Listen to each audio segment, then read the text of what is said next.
Today is National Beer Lovers Day, only fitting that our first story is about, you guessed it, beer. Craft beer is a big deal in New England, and especially here in Maine, where we have more breweries per capita than any other state. With so many, it's hard to bring something new to the table. But tonight, 207's Beth McAvoy has the story of Maine's first brewery without the buzz. This is our brewery space here. This is where the magic happens, as they say. Will Fisher and Rob Barrett, I love beer. I love drinking beer. have teamed up as they try to tap into a growing market. Those who want a beer, but not the booze. There is bad beer out there. We all know that. We've all had it. We've all seen it. Whether you're in the industry or not, there's bad beer. It's a thing. There's also a lot of great beer. There's also, in the non-alcoholic sector, there seems to be more bad beer than there is good beer. So again, I'm not trying to hurt anyone's feelings. This is just my personal take or opinion on the stuff I've tried. They've launched Maine's first craft brewery dedicated to making only non-alcoholic beer. It's called KITna Brewing. Our goal here was to brew our beers very similarly to a regular beer. So we don't use any weird chemicals. There aren't really any weird processes either. There's no removal of alcohol. We're not using any weird yeasts or any weird grains.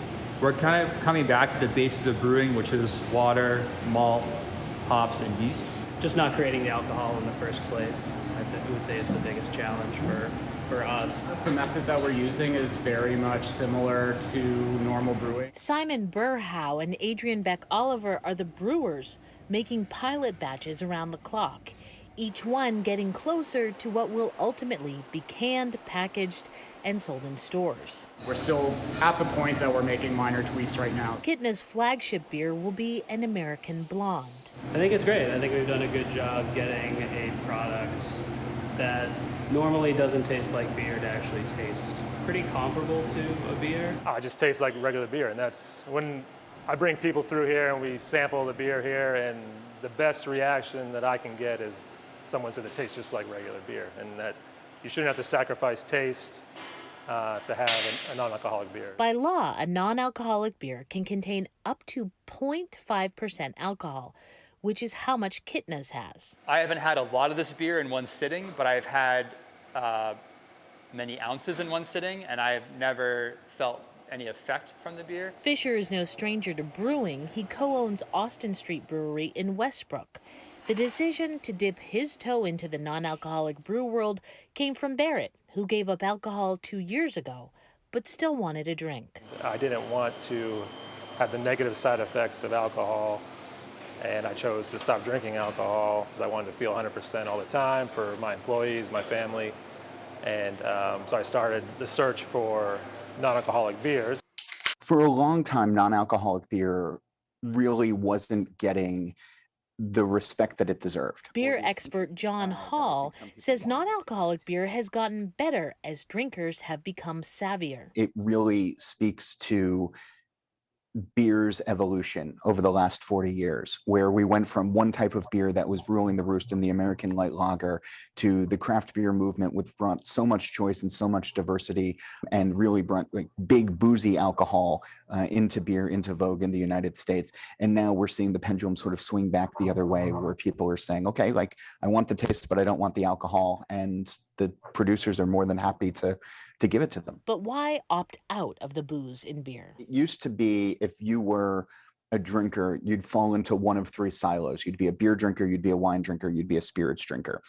The younger generations that are out there now are cross-drinking, and they are using marijuana. You know, as it becomes more and more legal in various states, you know, it's becoming a recreational substance in the same way that having beers after work or having cocktails after work or on the weekends certainly was. For Gen X and boomers, age is catching up to them. They're getting older, and they're looking for something that won't weigh them down, looking for something where, you know, yeah, maybe I want to have 3 beers tonight, but I don't want to feel terrible in the morning. Whether people are trying to cut calories or participating in dry January or sober October, breweries that want to capitalize off of this, they don't want to lose their customers for 2 months out of the year. reasons to reach for a non-alcoholic beer vary, But acceptance, Hall says, is widespread. I don't think that it's weird for people to be out at a bar, if we can go out to bars, but being out at a bar or being at a party with friends and choosing to have a non-alcoholic drink, I don't think anybody's going to give somebody a hard time for that.